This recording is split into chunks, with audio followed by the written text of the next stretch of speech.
Hi Mary, very well done on Bach's Largo. This movement is just one of my absolute favorites from the sonatas and partitas, and I think that you're doing such a great job with your phrasing, and I love that you're following Beth's suggestion to focus on the melodic line before adding in the lower voices. So I think that's very smart. Don't be surprised though when you start to add the second and third voice, and suddenly the piece feels like a completely new movement. It's I think it's very normal, if you're feeling a little disoriented. It's just part of the process. So anytime I try movement from the sonatas and partitas, I actually don't do very much preparation in terms of looking for complementary etudes to go along with the movement that I'm studying. To me, the music itself is the study, and I often find myself surprised and delighted by what I discover in the music. So I like doing it this way, but I'm sure that there are more systematic ways to approach Bach's music than my method. So something to take into consideration. So the one thing that I would suggest for you to do with this piece is to practice playing the melody. You've gone through from start to finish and you have a good overview of what the melody is like. Now you can add something to make it a little harder, this time by playing the melody against the open string. So instead of putting down a finger, for example, for the first note here, F and A, instead of doing that, just play the open string notes. And this is for the sake of the bow hand, because I would like you to have that freedom of movement with your bowing. Sometimes, when you start to add multiple notes with the fingerboard, it's just so hard to move the bow across because you're focused more on intonation. So without the pressure of intonation, this is a good way to practice. So this is what it looks like. Let's see.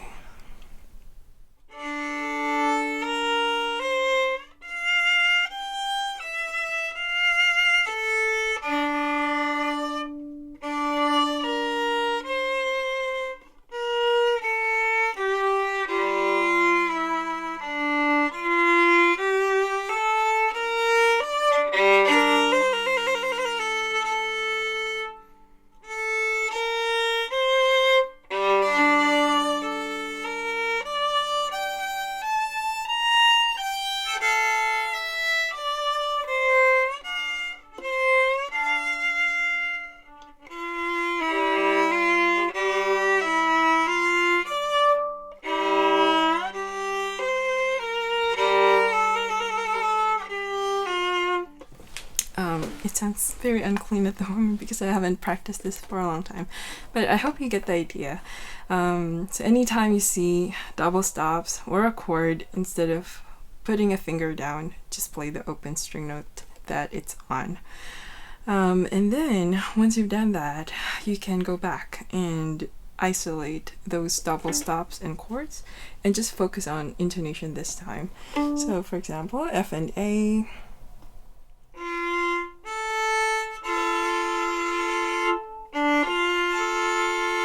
So finding a good place where those two notes are blending really well together. So you might need to do some adjustment with the fingers, just to find that sweet spot. And you can spend as much time as you like working on intonation for these chords. Next one is E and D.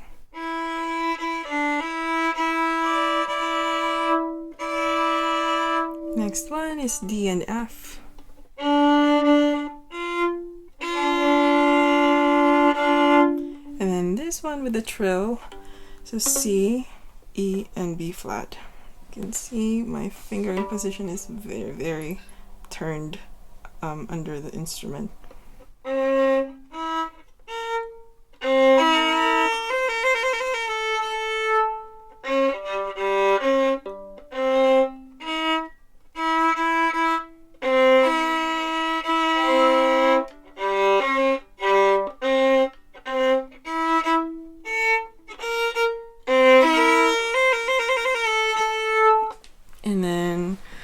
You can go on. Let's see, until I can do it until the end of the trill in measure 4. So B flat, F, and D. Then B flat and F. And then E and A, so A and E.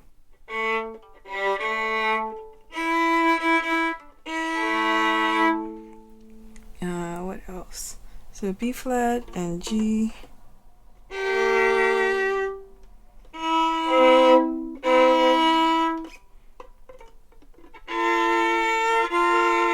So this one with the trill. Very difficult stuff, but work in sections. This is really something that I am a huge fan of, because I think that it gives time and breathing space for the brain to really process the things that you're trying to solve in the music.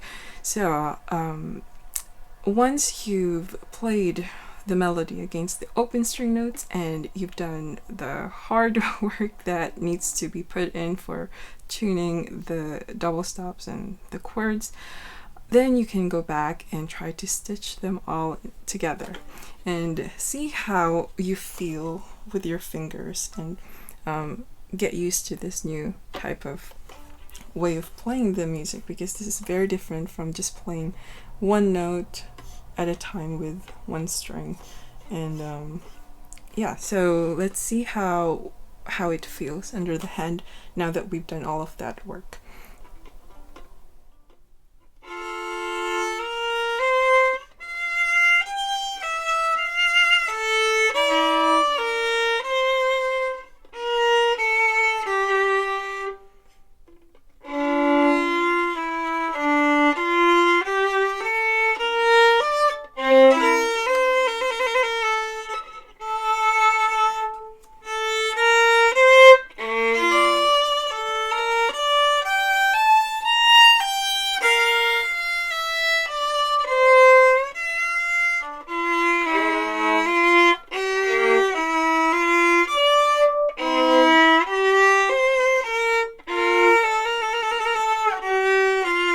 So I'm feeling all kinds of tension actually from doing the double stops that I haven't played for so long. But like I said, when you're playing with an open string note instead of the fingered note, it just releases a lot of tension in this way. Maybe I can give it another shot to show you how it can be improved on. So like I said, it's like a little bit of transition from playing with tension and then actively removing that tension in your mind to release that tension in the body. So I think that it starts, the tension starts in the mind, and it can manifest itself in your playing. So as long as you're recognizing that you know, the music can probably sing out more, and instead of being kind of choked, because at the moment I feel like my playing is a bit choked. So breathe through the piece and see how it improves the more repetition you do.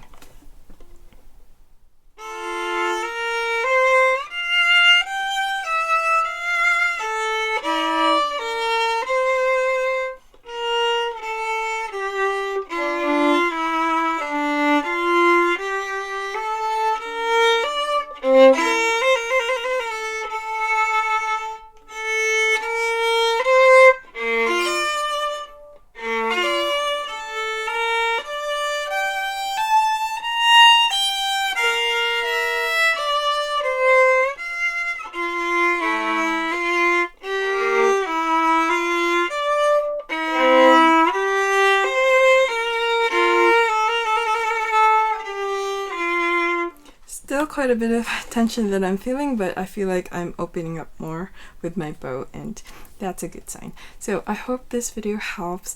I look forward to hearing you progress through the movement, and you know, if you're working on sections and would like to update us, I'd love to see it. So thank you so much for watching, and I will see you on my next video.